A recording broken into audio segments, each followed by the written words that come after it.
please hold this. Thank you. అందరికీ నమస్కారం అండి.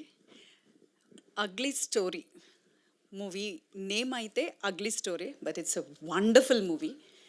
యాక్చువల్గా డైరెక్టర్ దగ్గర నుంచి యాక్టర్స్ వరకు అందరూ ఆసమ్ పర్ఫార్మెన్స్. ఎవ్రీబడి టీమ్ ఎంత హార్డ్ వర్క్ చేశారంటే, ఫస్ట్ ఇలా చూసి ఏంటి అంటే అగ్లీ స్టోరీ అని పేరు పెట్టారు, ఎట్లా ఉంటుంది ఏంటి మన ట్రైలర్లో చూసినప్పుడు కూడా యూ ఫీల్ లైక్ అంత వైల్డ్ అలా ఇలా ఉంటుందని, బట్ ఎమోషన్స్ అన్నీ చాలా బాగా పండించారు. అండ్ నందు ఈజ్ ఆసమ్. యాక్చువల్గా అందులోనే నాకు తెలిసి నైట్లో కూడా ఒకవేళ లేచి అలా ఏమైనా అరుస్తూ ఉండేవాడు. I think so.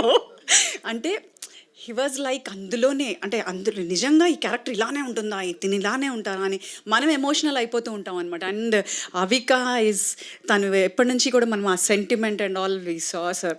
తను ఎలా ఉంటుందంటే అయ్యో పాపం అని every minute we feel that, but it is awesome. And director అయితే Swaroop he did so good. తను చాలా ఇన్నసెంట్గా కనిపిస్తారు నాకు. యాక్చువల్గా మూవీ చూడకముందు ఇంత ఇన్నసెంట్ తినేంటి అగ్లీ స్టోరీ అని పేరు పెట్టి ఏం చేస్తున్నారు, ఎట్లా చేస్తున్నారు అనుకున్నాను.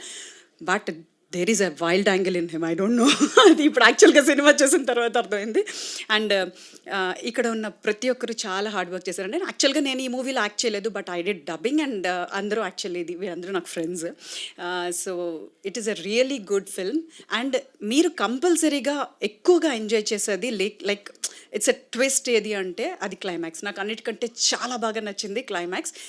ప్రతి మినిట్ గూస్ బంప్స్ వస్తూ ఉంటాయి అనమాట cinema. I feel so good. And all the best to the team. And మన బెక్కం వేణుగోపాల్ గారు, హీ స్టూడ్ బ్యాక్ బోన్ అంతే మూవీకి. And all the team everybody, వీళ్ళందరూ చాలా ఆ హార్డ్ వర్క్ అంతా మనకి మూవీలో కనిపిస్తుంటుంది అనమాట. It is really like family entertainer, not ఏదో యూత్ఫుల్ మూవీ అనే కాదు. యూత్ఫుల్ మూవీతో పాటు మనం పిల్లలతో కూడా చూసుకోవచ్చు అనమాట. అట్లా ఉంటుంది movie. Really a very good movie. All the best team. Thank you Kranti గారు, thank you so much. And first నేను డిఓపి గారికి ఇచ్చేద్దాం అనుకుంటున్నాను మైకు. శ్రీ సాయి కుమార్ గారు ఎక్కడున్నారు? రండి. ఓ, మీరు టీషర్ట్ మీద షర్ట్ వేశారు, కెమెరా వెనకే ఎప్పుడు ఉంటాను. ఇప్పుడు నా ముందు ఇన్ని కెమెరాలు ఉన్నాయి, నన్ను మాత్రం హీరోగా గుర్తించరా మీరు అని. యా రండి మీరు. నాకు అర్థమైంది ఆయన